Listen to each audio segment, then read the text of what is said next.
All right.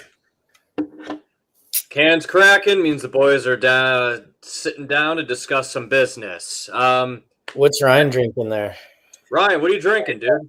I've got a Go Brewing Pilsner. It's delicious. What's Okay. that? It's cold. I've been liking them. Their beers a lot. NA beer. Okay. Yes, sir. Pilsners are fantastic. Good choice, man. Thank you. Jerry, what are you drinking? Coke Zero. Oh, I feel that. Very nice. Good choice. All right. Love it, guys. All right, everybody. Welcome. Thank you for checking out Extra Mile, the Extra Mile Show, episode 5. Discuss a little bit about health span and quality aging. It's been a big topic. I'm pretty sure that both of you, if I know Jerry does for a fact, but Dr. Howard Lux has been a huge proponent of a lot of the health span topics, and he really has been putting forth a lot of good stuff in his Substack and in his newsletters. So part of this episode is because of how Dr. Lux has really put out a lot of the research that's been going on behind the health span movement pretty well for the last 10 years. And really, there's a lot to this that I wanted to touch on because of the fact that I just crossed the 40 barrier last Sunday. And the fact that I am nearly 10 years older than both Ryan and Jerry. And it's a way to kind of be like, hey, guys, welcome to the future. Stick with it. And that's my biggest thing is just to be able to kind of look back and to say, like, I saw when the Great Divide, because I always say the Great Divide of fitness is around 30. I feel that looking back now that it's true. It's more true now as I'm here 10 years later and things have thinned out, quite a bit even more. So what is health span? Health span essentially is the length of the life that we live that is essentially disease-free, maintaining mostly functional independence and mobility, and also having quality blood markers for blood work. When you look at the difference, and this is a big thing that's come along, and this is something that I see a lot, is the difference in essentially, what is the difference between health span and lifespan in terms of the number of years? And working in a nursing home, I can see the people that have strung on for dear life and have been able to get to like a certain number. And then there are others that have been able to live much more in a quality sense. The average age, the average lifespan right now in the United States is somewhere around 78 years old, with the average health span of someone being about 66. 66, 67 to 79 years old means that you're going to live in some sort of a disability or have some sort of metabolic disease for 10 to 12 years of your life. That is a significant portion of your life to be living through some sort of metabolic disease or some sort of ailment. So really, what factors go into this and to improve these outcomes? We're obviously going to highlight something that all of us across the board are familiar with, and that is strength. Obviously, the ability to increase muscle strength is going to be a huge component for increasing your health span. For example, I was reading a study that said the top 20% of fit people live 12 years longer than the bottom 20%. I think I don't know about you guys, but if I just went to my doctor and they said you can live 12 years longer if you can get to the top 20%, that's a no-brainer. What's your feelings on that, guys? 12 years. I don't know. I'm just kidding. 12 years sounds pretty good. Is that like strength? Is it cardiovascular health? Is it all of it? How do they? That is like an all mortality sort of like total lifespan. So they're looking at the top 20. They're saying are fittest are living 12 years longer than the bottom 20%. Yeah. I just read that and I was like, sold. Say less. I'm sticking with it. I love those sort of statistics, like similar to VO2 max. Usually it's a pretty good indicator of how much cardio work you've done over your life. And a top 10% in VO2 max of your age group at 50 versus a bottom 10%, you're going to live so much longer. The only issues I have with those studies is I don't know if it moves the needle for the average person, because bottom 20% fitness is almost a disease state. Like, it's probably morbidly obese. They probably know they're not planning to live to 90 if you're a bottom 20% of fitness at your age category. It's all, like, I would argue that's a person who is diseased already. But there are some, like, even if you look at a 50th percentile fit person versus a top 1 or top 2%, the difference is insane as well. What, like, something or like 10 years or whatever it is for lifespan or health span, which that's more interesting to me because it's an average person versus someone who, what I'm striving, or Ryan's or Jason's striving to do, is, which would be a top percentile person. So that's kind of cool. Because I always wonder if, like, what does that bottom 20% look like? Like, if they control for disease states and things, that's one thing. But I would be very curious to know, like, what a bottom 20th percentile VO2 max is in terms of steps per day or whatever you're looking at. Absolutely. Do you think that retroactively, like if you were to say, like, this is, what we were looking at now, do you think that would be a good preventative for people that maybe they're not in the bottom 20%, but might be heading that way? Obviously, like, I agree with what you're saying in terms of, like, people that are already in the disease state, not a whole lot that we're going to do other than, maybe some slight improvements or maybe some compensation. But do you think it could be a good education tool? Yeah, I think most people are probably in the middle of the bell curve, either heading towards the bottom 20 or the top 20. I don't think it takes much work to get to a top 20th percentile at 60 years old. It probably means you're just exercising a few times a week, or even just walking daily, sort of thing. So yeah, definitely. I mean, trends and stuff, like, there's no question that's important. It is.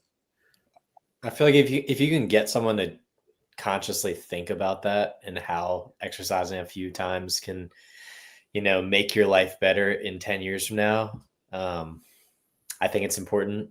I think it's getting people to actually think about what their life's going to be like in 10 or 20 years is the hard part.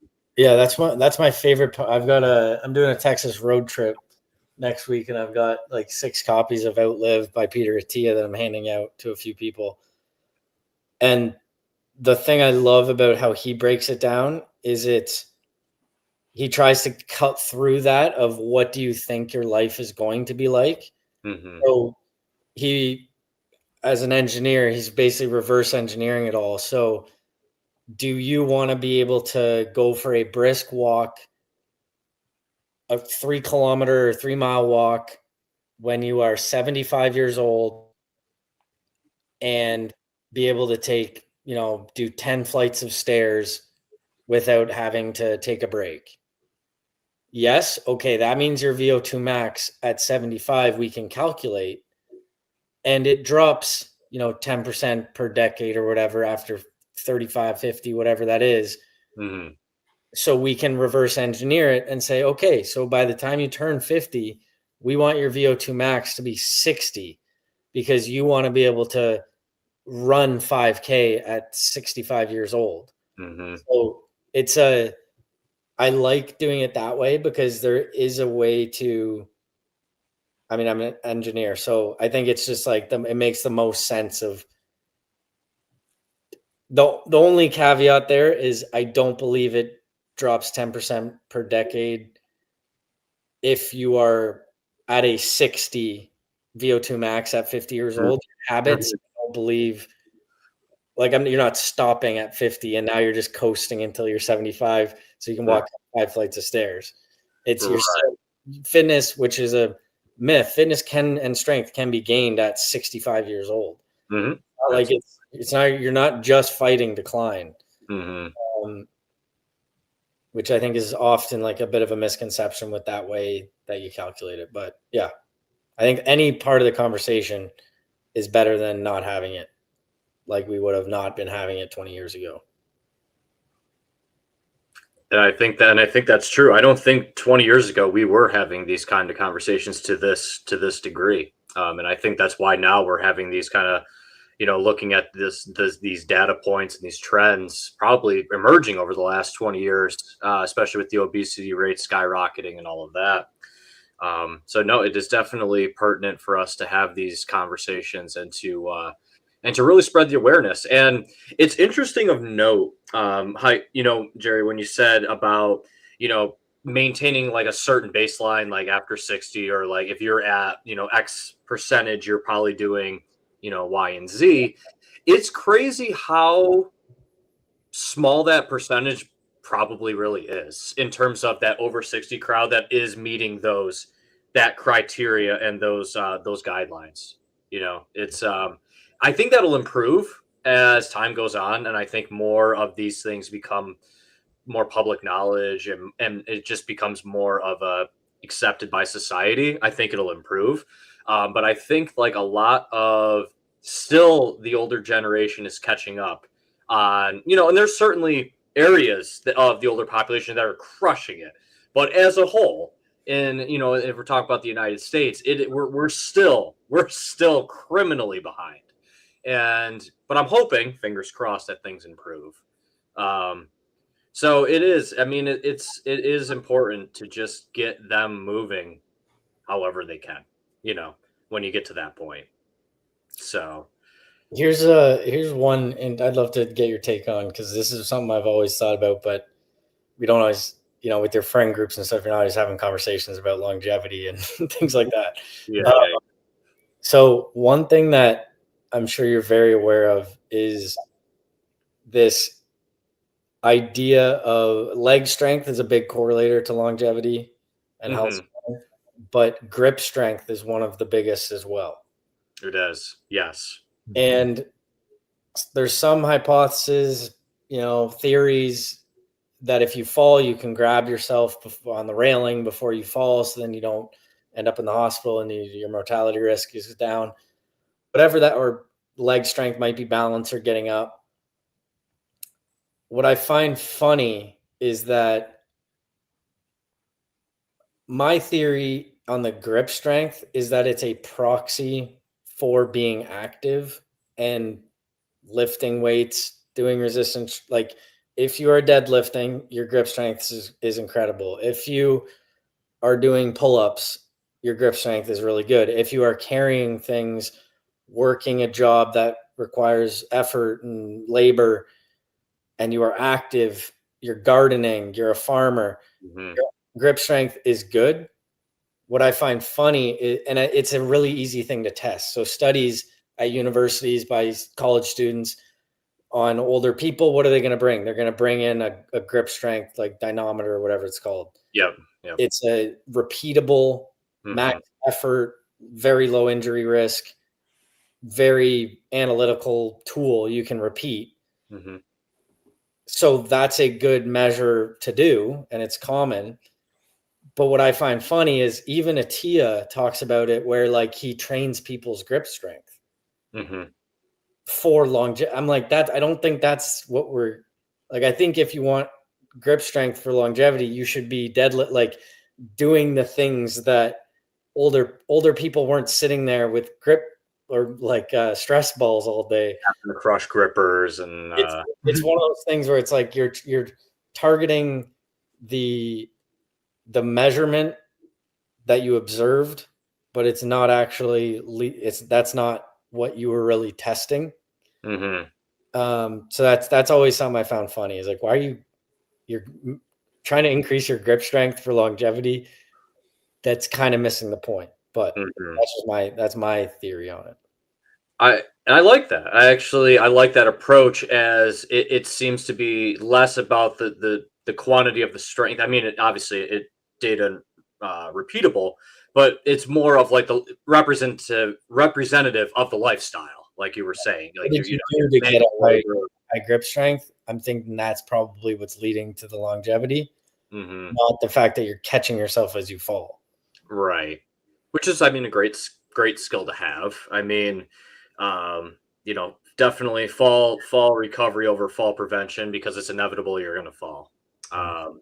So, grip strength. It's funny that you did mention the grip strength too. I had it right here. That grip strength actually is able to predict all mortality death better than blood pressure.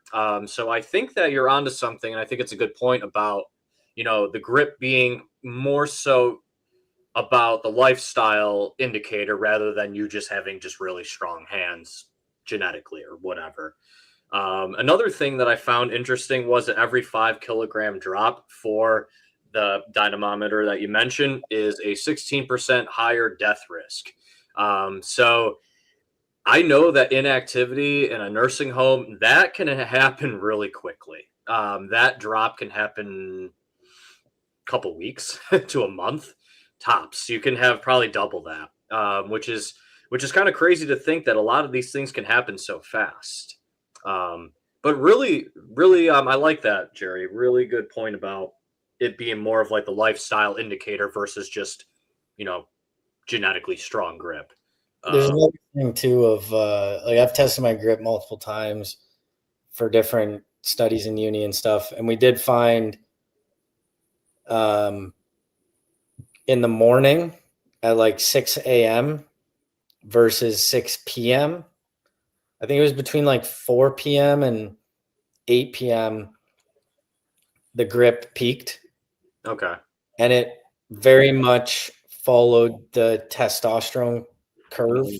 of Yeah. your, which kind of supports the study was kind of, or the project was looking at like hitting PRs on in weightlifting in the evening or versus the morning. And it seems like cardio more in the morning, probably from CNS fatigue being lower, and then um, in the evening, the testosterone curve might influence your lifts more.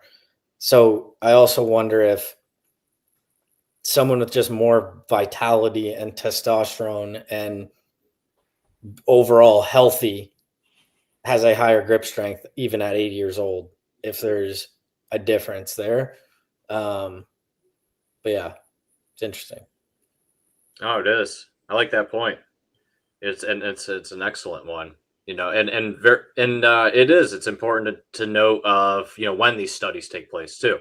Obviously, the daytime and following the curve of the testosterone is obviously going to impact those results. So no, I love it. Great point, Ryan. Have you noticed anything, man? I mean, along with what Jerry's saying, I am definitely the most clumsy in the morning. Like I feel like my dexterity and like holding, I'm always dropping things in the morning. So yeah, I think my grip strength sucks in the morning. Um, but yeah, Clearly, your cardio's fine because you run every morning, right?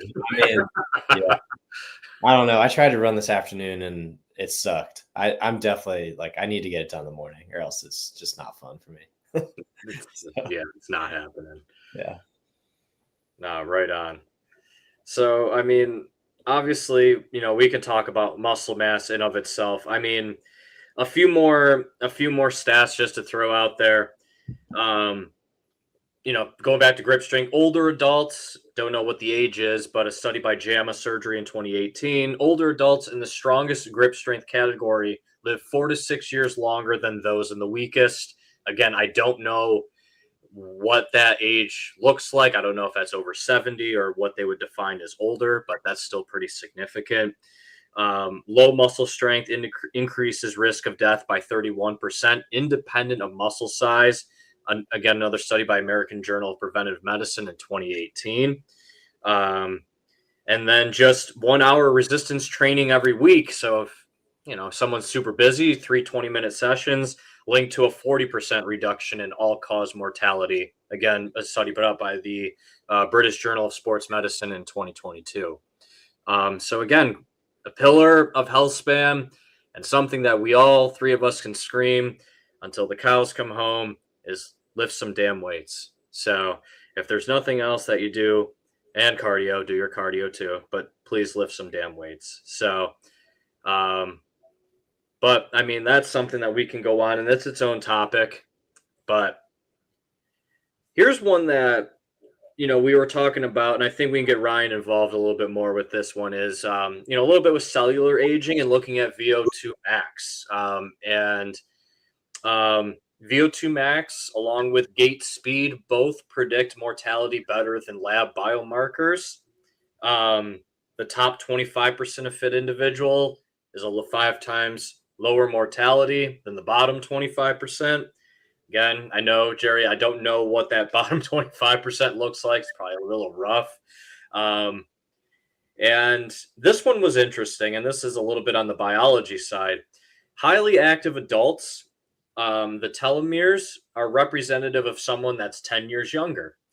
So there you go. I mean, if we're looking at, again, now we're looking more into how our cells are aging, we now see that there is a significant effect on the cells as well with fitness. So that's a just quick on Howard Lux. He talks a lot about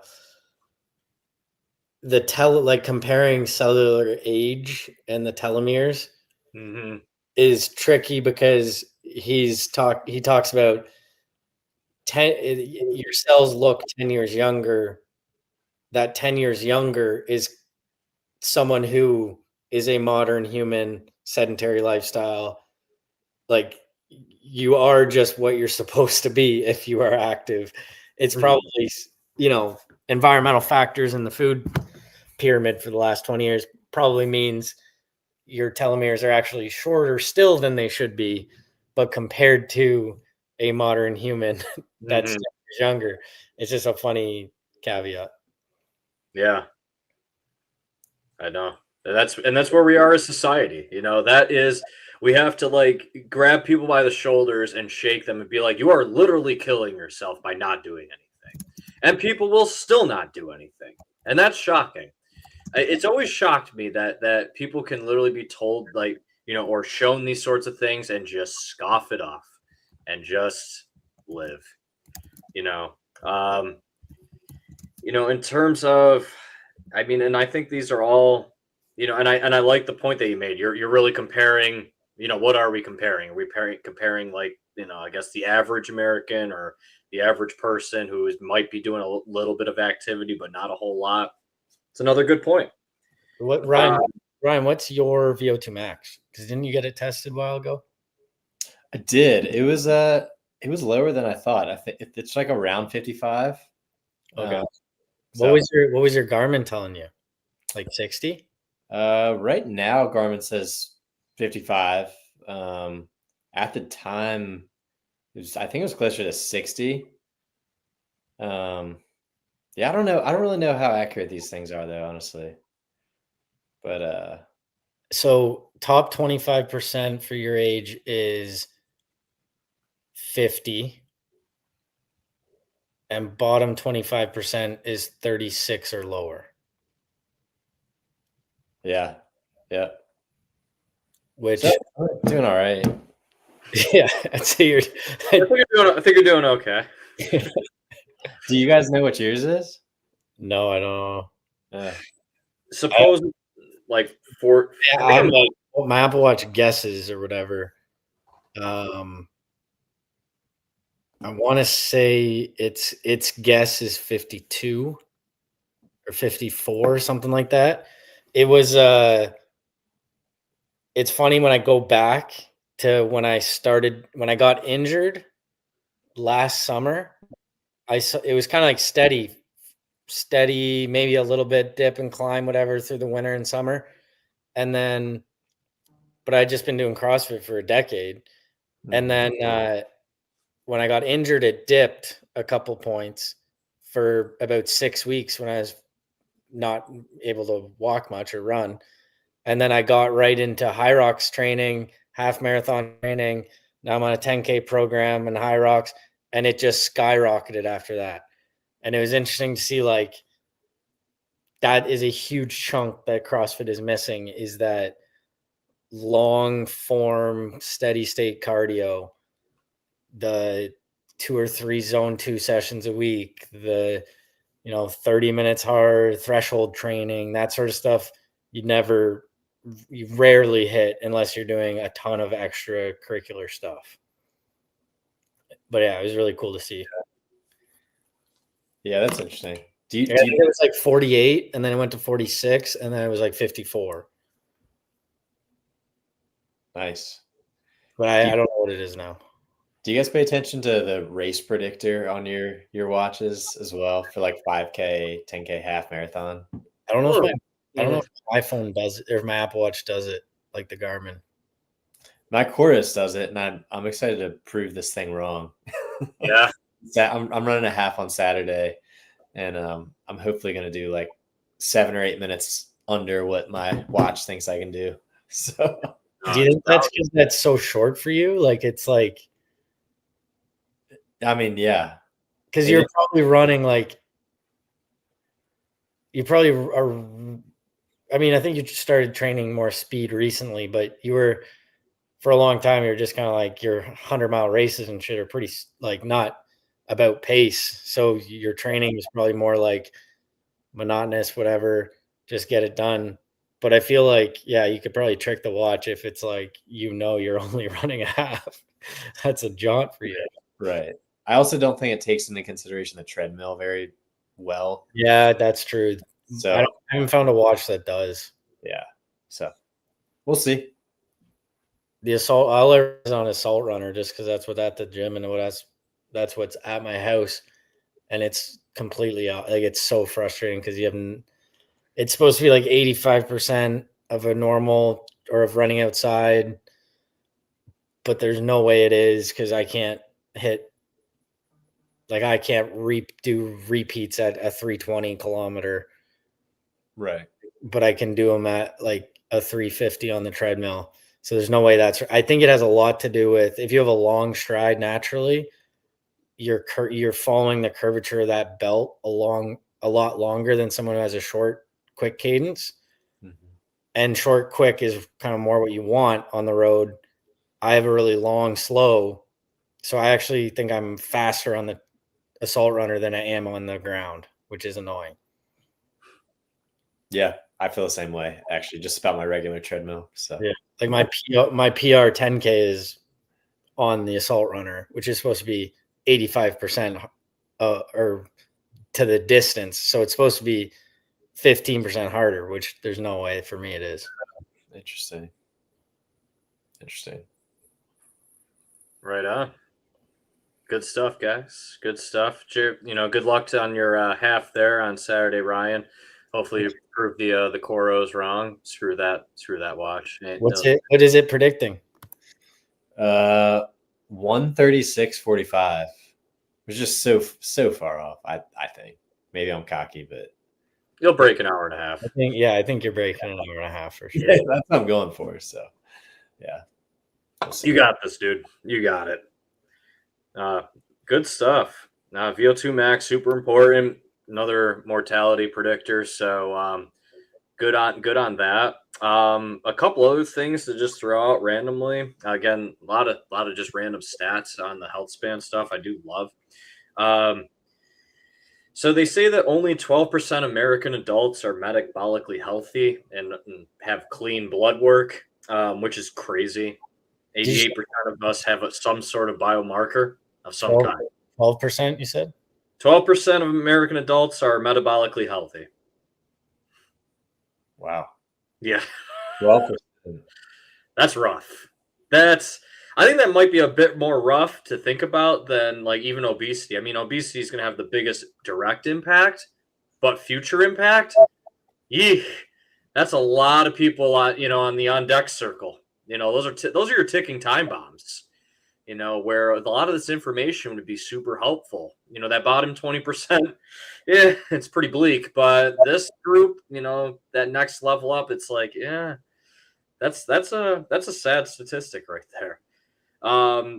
Visceral fat, another big thing. Anything around pretty well the stomach area is going to increase your mortality risk by up to 110%.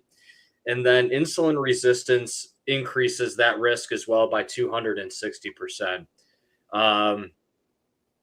Crazy. Lifestyle super important. Eat well, be active. I mean, that's the underlying theme for the entire episode. But yeah, the 12% thing got me. I was like, damn, that's serious. So, but anyway, so how are you guys asleep? I know I can tell you 10 years down the road, being where I am now, that sleep I wish would be better. It's not bad, it's improving. But it could be better. Are you guys prioritizing that for yourselves? I feel like Ryan is. He's always in bed early. I definitely am. I mean, yeah, I'm honestly usually asleep by 8:30, and then I usually wake up between 4 and 4:30, so I get about 8 hours of sleep, I would say. And yeah, I feel like my sleep is really good. Like the only reason I would wake up is if I have to pee, and I usually do, but like once. But yeah, I generally feel really rested. I mean, I'm lucky right now, I guess. I don't have kids, so it's really no one to wake me up other than maybe my dog, but she likes to sleep too. So does my wife. And yeah, I would say like the biggest hack, and that, I mean, it's like pretty obvious, but cutting out alcohol has dramatically improved my sleep. So that's like the number one thing I think to make your sleep better, because even like 1 or 2 drinks is going to affect your sleep, even if you may not even notice it, but you'll notice it when you wake up. You wear a Whoop for 2 years straight, you realize the 1 or 2 beers you had at dinner on Friday night that you like, often two beers, it felt like it helped my sleep. Like it made me tired and I fell asleep quicker. Right. And then you wake up and it's like, what the fuck? Like, where'd my recovery go? Like, what the heck happened? And it's just, it screws up your HRV, it screws up your REM. But it's not like I was tossing and turning or waking up. So it's an interesting one. My sleep's pretty good. My wife's focuses on a lot. We basically get to bed around 10:30. Between 10:30 and 11 is when we go to sleep. Basically because we do have kids, and that's from 8:30 to 10:30 is the only time we have to get stuff done. So yeah, I'll usually be working out once they go to sleep for a couple hours, and then if I do like a hard session and a sauna, sometimes it can screw up my sleep a little bit trying to get to sleep. Or if I have hockey late at night, like at 9:00, then I can be a little bit jazzed before I maybe fall asleep more at like midnight. But my kids, we get up at between 6:30 and 7 every day. So we get up probably between that, and then we wake our kids up right now. They're sleeping very well. Except my 3-year-old did wake me up with hockey gloves on this morning asking to shoot pucks, which was funny. We'll shoot. He said, "Can we go shoot pucks quietly to not wake up Teddy?" So yeah, usually we are, I would say like 11 to 6:30, between 7.5 and 8 hours of sleep a night. Probably 7.5 is more frequent, but yeah, like no phones or anything past 10:30, whatever that looks like. We try and keep the lights always dim after sunset and stuff. But yeah, I think the biggest thing with kids is if that's the only time I can work out, I could obviously get up early, but then I hate having a a clock on it of like I have to be done my workout in 45 minutes because I need to get them up into preschool. Whereas if I can work out at night, the only limiter is me going to sleep, so I can just do that when I want. So I'd say that's the biggest negative impact on my sleep is if I'm working out hard late at night. And I sleep probably pretty good still, but it's just, it pushes that time I fall asleep to around midnight. Gotcha. Do you guys any supplements you guys take for sleeping? Just magnesium. Yeah. I've been taking Sapien, which it's kind of similar to AG1, except they recommend taking it at night. It also has magnesium, like a ton of other things. And I mean, I've been sleeping good. I was sleeping good before it though too, so it's hard to tell like if what's really working. But Sapien's one I'm trying to figure out because I do know that one. I know it targets HRV, which then it's similar to the grip strength thing with HRV for me. There were things that I would do that the Whoop would then regard as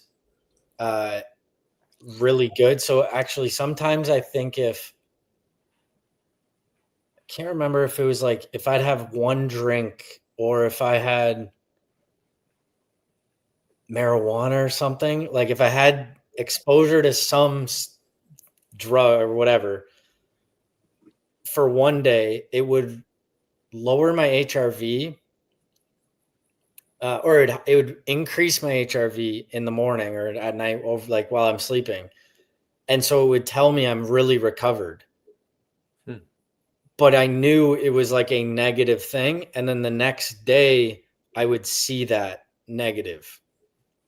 And so what I'm always trying to figure out is HRV, let's say you have a baseline. If it's above, it means there's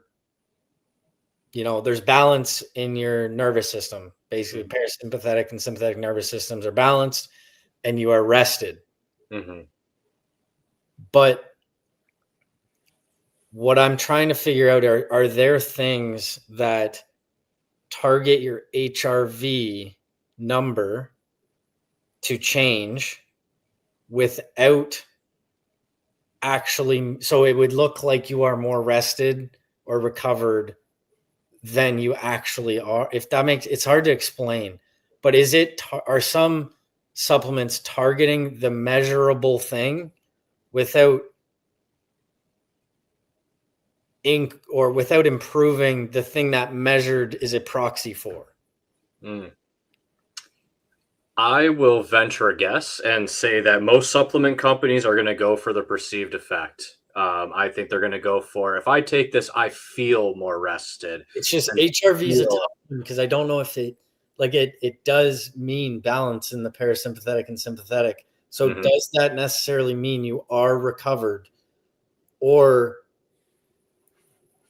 does it mean you're recovered, or it just means something has influenced your HRV? Like it's something I'm trying to figure out. I can't really get a good answer. But I mean, there's magnesium in it. There's other things. It's a good supplement for sure. I've always wondered because I remember there was some stimulus or drug or something that I would be exposed to and be like, how did that help my recovery? And I want to say it was like one beer where it would help my HRV the next day. And then the next day after that, it would plummet. Yeah. So I got to look into that. I got a bunch of Whoop data that I pulled and then want to run it through some AI stuff just to analyze it a little better. Yeah, it's an interesting one. It would be interesting.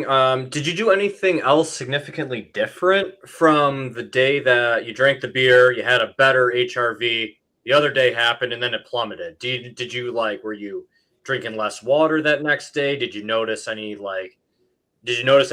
significantly different? I'll have to go back and look at my notes because I took pretty detailed notes when I was kind of doing when I was wearing the Whoop, I was just kind of experimenting with things. But my one thing would maybe if it was if I had a beer, that means it was a Friday or Saturday. I didn't have kids at the time. So if I woke up on a Saturday and I was at like a 90% recovery, then I probably did a incredibly hard workout session that day just to take advantage. And then maybe that's why it plummeted the next day. But I'd have to look into that.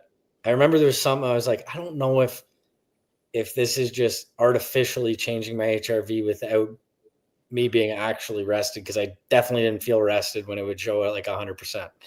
Right. But yeah, I don't know. It's an interesting one. I need to look more into HRV if it can be manipulated like that. You're like a mad scientist, Jerry. I like it. I mean, this is so much. Jerry's lab. Jason, do you track all these metrics?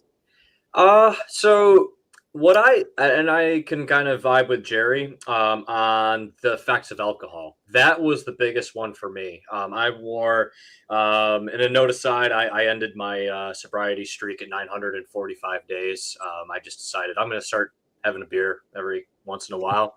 Been great. And but I noticed that even I didn't get like crazy hammered or anything. I had a couple, nothing.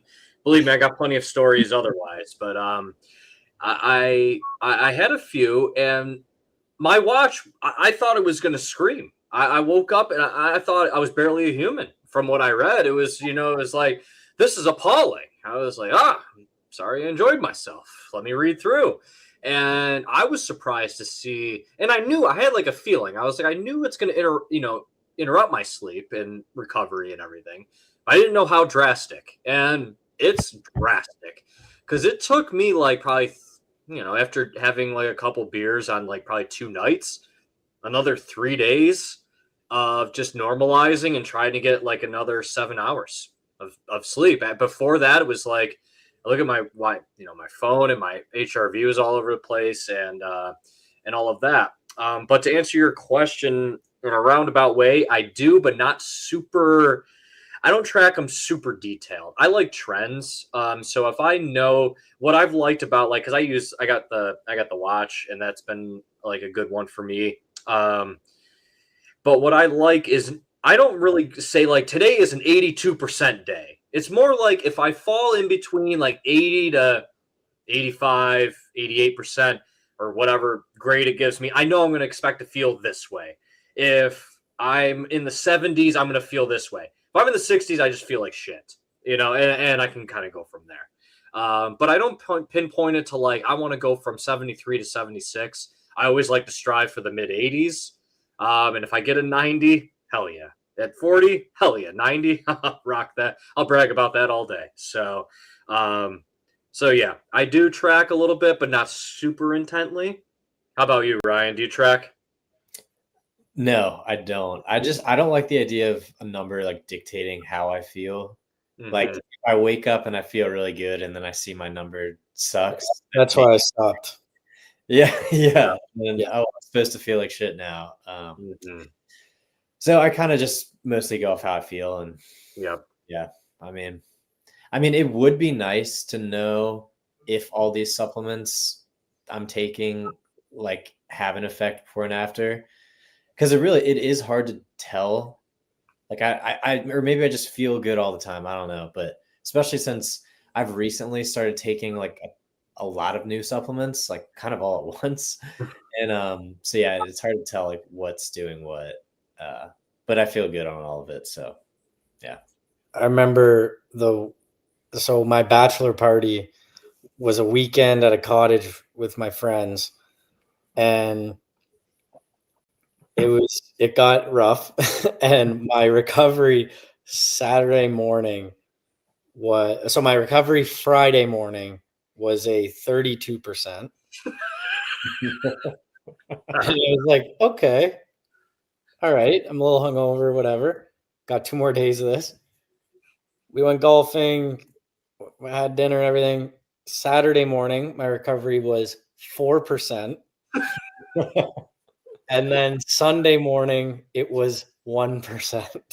Oh, I had never seen a whoop hit 1%. And I felt like minus 1,000, but it took a solid 5 to 7 days just to get back up to 50%. It was brutal. Oof. That sounds like a post, man. That sounds like the time my Whoop told me I was 1% and just go off. See if I have that screenshot somewhere. 1%. 1% Sunday morning. I couldn't drive, so some of my buddy drove me home in my truck. I was under the weather. Yeah. Oh, you lived it, man. You lived it. Brutal. Hell yeah, dude. So it was amazing. It felt like a rookie party for me. Right? Yeah. It's a tough one to bounce back from, man. But good stuff. No, it's interesting to see how sleep affects, not only recovery, but also quite a bit with with aging and kind of keep with the health span sort of thing, and that's why it is important for us to hammer those habits down early, so that way they carry through into our older age and we can keep up and not have these terrible side effects. For instance, chronic psychological stress, however you want to measure that, accelerates biological aging by up to 10 years. Sleeping less than 6 hours a night, on average, increases risk of death by 20 to 40%. Poor sleep, again, don't know what that's defined. I'm assuming under 6 or under 5 hours per night, increases diabetes risk by 28%. And just for like an all one all-nighter, like in Jerry's case, like that, maybe not an all-nighter, but his bachelor party, one all-nighter reduces insulin sensitivity by 33%. So again, that could have an effect on your how your maybe your HRV is or how your recovery is coming up the next day, in regards to that. So it's interesting to see how it doesn't take a lot on the sleep deprivation side to cause a lot of change. And I think we kind of have seen, from all of our experiences. And I know, Ryan, you highlighted a bit on the sleep deprivation for Tahoe and, the effects it had on you and, trying to make it through. So it's amazing how sleep deprivation affects us in both the short and the long term. That's a good point. I was just thinking about that. Like, yeah, what's the number of 4 all-nighters in a row? Yeah, I mean, it took me probably 3 weeks to feel normal again after that. So, yeah, it's what's crazy too is so insulin sensitivity is affected by an all-nighter, but we also know that cravings, food choices, all that from a lack of sleep is often much worse as well. Mm-hmm. So that's just a double whammy. But yeah, that's interesting. I remember one of the statistics that's wild to me is daylight savings time, the spike in heart attacks from middle-aged men that happened the day of daylight savings time when people lose an hour versus the day where they gain an hour of sleep. Mm-hmm. Like the highest day on the calendar year of heart attacks versus the lowest. And that's just stress, sleep, time. It's crazy. And it's only 1 hour, it's an hour difference. I mean, which can be significant, but life and death. Yeah. Yep. That's crazy. It's wild that they're on the opposite ends of the spectrum too, and it's the 1 hour. It's like you lose an hour, you're at this end. You gain, most likely at the other. That's wild.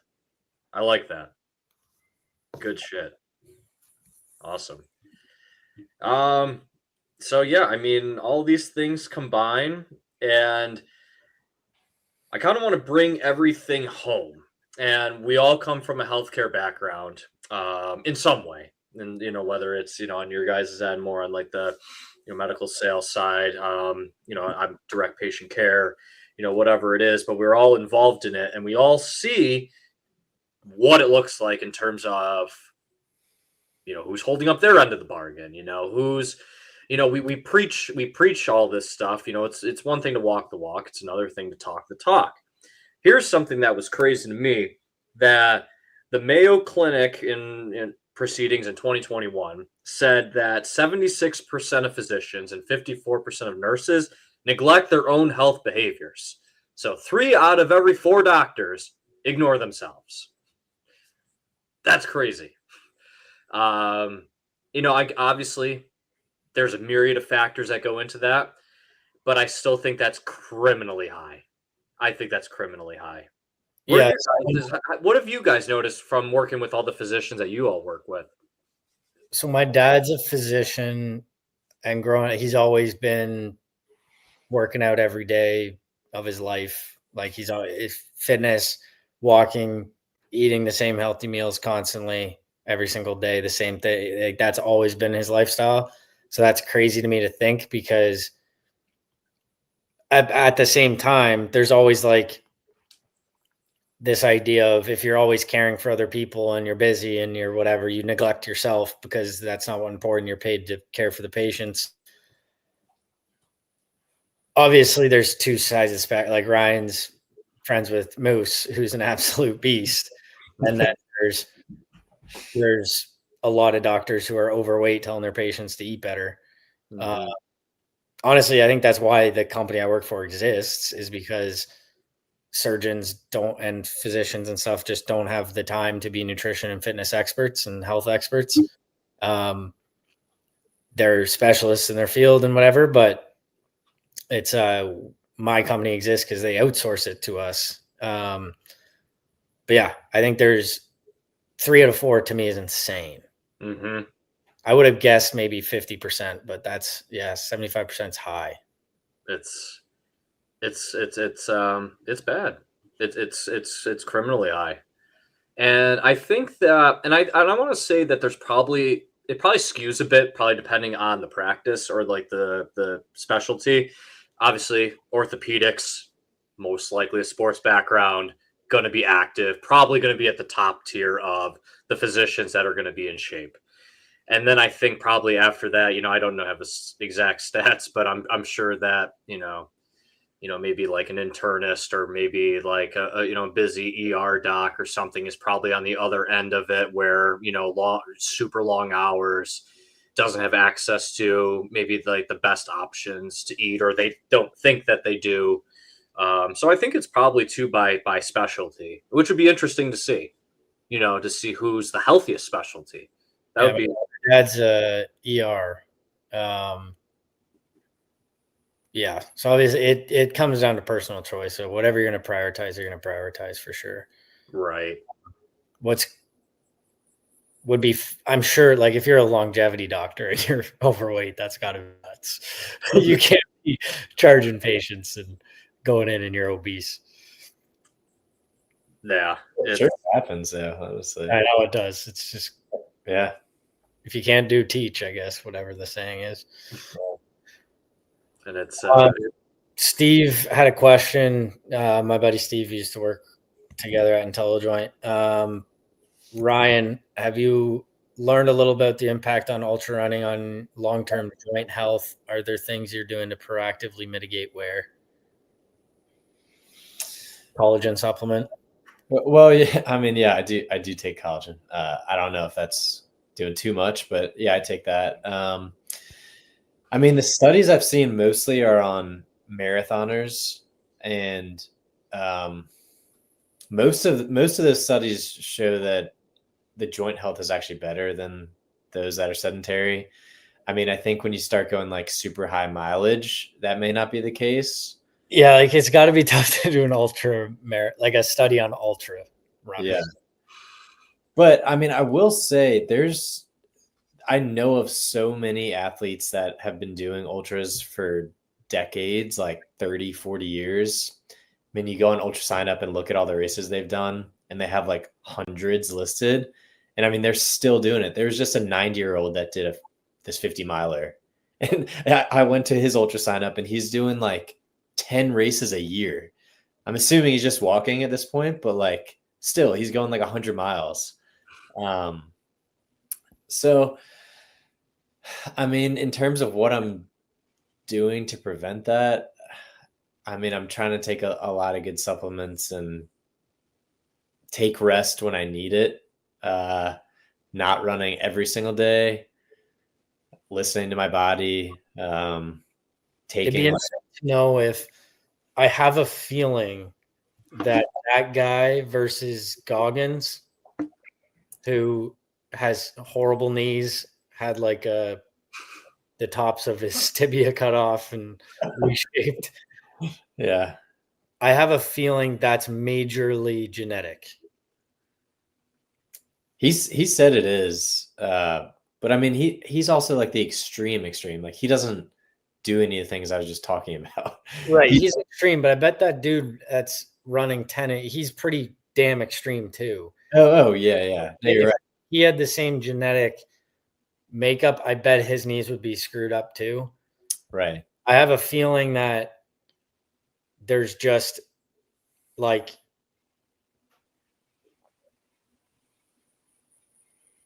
I've always been of the camp where running and stress on your joints is good. Yeah. And if it's not good to do it a ton, there's probably there's genetic variation in that as well. It's hard to know what like right now, we don't know, I don't think in our genome what to look for to know if you could run 100 miles a year and be fine. But eventually we will probably know that. But it's just, yeah, it's an interesting thing. Yeah. And I mean, I don't know. The way I look at it, I'm not going to not do something because of a potential risk in 30 years. Like yeah. I could die tomorrow and then who doesn't matter what my knees look like. Yeah. So that's just more the camp I'm in. I want to have fun while I can do this kind of stuff, and I'm going to keep doing it, even if it is slightly bad for my knees. So yeah, I'm similar in terms of even lifting. I'm sure deep squats at 400 pounds aren't great. Like maybe they are, whatever they are, but I've had lots of injuries and I've never had one that stopped me from training and enjoying the gym. So if I have bad knees, I'll be loving a hand bicycle or something. Like I don't care. I'll figure it out. Yeah. It's just, I think, especially, and I think that's why it's tough to do ultra marathon or a study on ultra runners, because there's such a breed of mentally tough. Like you guys deal with pain so often, so different. I think one of the biggest things we have to learn is pain isn't bad. Pain is fine. Pain, like I don't take drugs after I get surgery because I'm afraid of the pain. And I'm healing, I'm swelling. It's going to happen. It needs to happen. Just because it hurts doesn't mean it's bad. I think it's the levels of what we look at, like x-rays and stuff. The osteoarthritis present on the x-ray is not always matching the pain people are experiencing. Yep. And like I thought I might have rhabdo yesterday. I literally woke up, couldn't get out of bed. Like I could barely walk yesterday, and was supposed to do Chad with 1,000 step ups with a rucksack for the Memorial Day workout or whatever, or Veterans Day. And it's like, you just perceive pain differently when you're an active person that just works around it. And I think that's why it'd be tough to do it on an ultra runner, because they won't know what to say. Like, yeah, might have osteoarthritis in your knees with some osteophytes, and it's not causing you the same amount of pain. You're metabolically healthy. You're not diabetic. You have all those things influence pain perception and stuff, and inflammation in your joints and all that. Yeah. I mean, Goggins is currently running another 200 miler. It's like his third in 3 months. And he has no cartilage left. I don't know. I don't get it, but good for him. He got like a ETO or something on. Yeah. Yeah. It's amazing. He's a freaking anomaly, man. That man, in terms of just a case study on mental will and grit. He's got to be up there in terms of like this guy's friggin' insane. 3/200s, that's nuts. Uncommon amongst uncommon men. Yeah, I love that for sure. Nah, he's a beast. But no, I mean, love it. By the way, thank you, Steve, for the question. That was I like it, and I loved what you said as well, Jerry. That kind of helped tie in a little bit. Was the basically like you're not your MRI. The damage that it might show on an MRI is not indicative of your true function or your pain. I see it all the time. See some messes of MRIs, and person walks pretty well. Other times, a clean MRI, and they don't want to know nothing about anything. So it's really interesting how I think Dr. Lux talks about that, where it's like treat the patient and the symptoms, not the X-ray. Mm-hmm. And shout out to Steve. He's an Iron Man, actually. So he's awesome. Familiar with the long distance. Soon to be a runner. Yeah, maybe. I think right now he's a baseball coach right now for his kids. I think that takes all his time. Oh yeah, I bet. Hell yeah, that's awesome.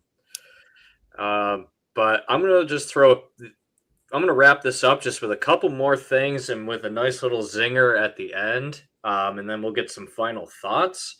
But just some other things about kind of like this whole health span thing and staying healthy and trying to get it beyond 66 years of living, relatively well. Being unfit kills more people than smoking. 80% of premature deaths are lifestyle related, not genetic. 90% of adults don't meet strength training recommendations. Losing muscle is the number one predictor of losing independence. And this one's going to sting. Healthcare workers have shorter life expectancies than the patients they treat. That is crazy. Wow. Yeah. Probably to do with lifestyle stress. Yep. That's interesting. Yep. Night shift, maybe their sleep's all messed up. Shift for sure. I remember when I was like 10 years old, I go, my dad's dad passed away on my dad's 16th birthday. When I found that out, I was like 10 or 8 years old or something. And I was like, are you going to live like long, like till you're 80 or whatever? Yeah. And he's like, hey buddy, I'm a ER doc doing shift work all the time. I might make it to 60 or something. And I was just like, whoa, that's a harsh reality when I'm 10 years old. Yeah. So I like from the start, I was like, oh, sleep's really important. Okay. He was on the research 20 years ago. Yeah. Wow. He's kind of 60 now, so that's good. All right. He made it. Yeah, there you go. You made it. Yeah, my final thoughts on anything like this would be most acute stress followed by recovery is good. Chronic stress is bad. If you can live by that can be a guiding principle in almost anything, whether it's food, exercise, like constant insulin spikes and things leads to diabetes. But intense exercise causes insulin spikes. Eating causes insulin spikes. Those things, if they are acute, followed by periods of not that systemic reaction, it's a good thing. So that's often same thing with cortisol, which was like chronic stress and sleep deprivation is bad, but cortisol spikes from seeing the sunlight in the morning, cortisol spikes from working out hard. Those are all good. Mm-hmm.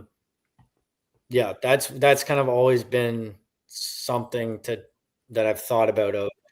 It's if something's chronic, it's usually bad. If something's acute, it's usually good. That goes for tendon health with exercise and resistance training. It goes for like almost any disease state you look at it. It's part of it. Mm-hmm. It's why ultra runners that down sugary drinks and gels and stuff, it's not unhealthy. Like, that's why they are not diabetic. Mm-hmm. It's planned, it's acute, it's strategic, it's not constant drinking a Coke every single day, 3 times a day, blah blah blah. But yeah, so that's something is longevity or healthy states versus disease states. That's something I always think about. Love it. Love it. Ryan? I would say the hardest part is getting started. Like it's if you're not doing anything or much in terms of exercise now, I feel like it's easy to get overwhelmed just thinking about all this stuff you have to do. So I think it's important to remember that something is better than nothing, and it could, start small a couple times a week. It could be half a mile 3 times a week, walking even. Like, I don't know, you got to start somewhere, and then slowly build up and take it one step at a time. Like literally, that's what I do in these races. I think running even running 100 miles, like you can't think about the entire thing. You think about like getting to each aid station, and I think it's the same in life and just starting an exercise program. And it's worth it. I mean, worth it for your health span. So absolutely. And it is the hardest part is getting started, and then it's being consistent. I love that. If I had to add one last thing on my end, I think it's also important for anyone that is trying to get healthier to have a good support system. We always talk about a lot of it is, in professional circles or whatever, you are, the result of the 5 or 6 closest people to you. And especially for health, you want the people closest to you, your family, to also buy in. And I mean, it sounds like both you guys, I also have, we all have really good setups. We have supportive partners. We're setting the examples for family. And I believe that that's important because there's that trickle down effect where, kids look up to their parents. And if they see those things early, they're much, you guys know this, they're much more likely to imitate that. So having the good support system, having the education, and really setting the example and having that community effect, I think goes a long way towards all of us improving our health span and having a positive effect. So yeah, I would say if you're not going to do it for yourself at this point, then do it for your kids. Yeah, because even if you haven't had them yet, the metabolic health transfers in healthy sperm if the father exercises. Mm-hmm. Another thing would be one cool study I was reading, the sleep deprivation if it's for exercise. So if you are getting, so the difference between 8 hours of sleep and 6 hours of sleep, but if that 6 hours of sleep person is getting an hour of exercise, so you're getting up early to get that in, it negates all the negative effects of sleep deprivation when you're looking at longevity studies. Interesting. Which is super cool. Yeah. Other thing, it seems like a lot, but let's say you were a bottom 25th percentile male, Ryan's age, 31 years old. Mm-hmm. That's a VO2 max of around 36. Mm-hmm. Average or good average is kind of like above 40. Elite top 25% would be 50 and up. So if you want to if you're in the bottom 25 and you think it's hard to get out of there, all you would have to do is if you have a 36, that means your 5K time would be around 30 minutes.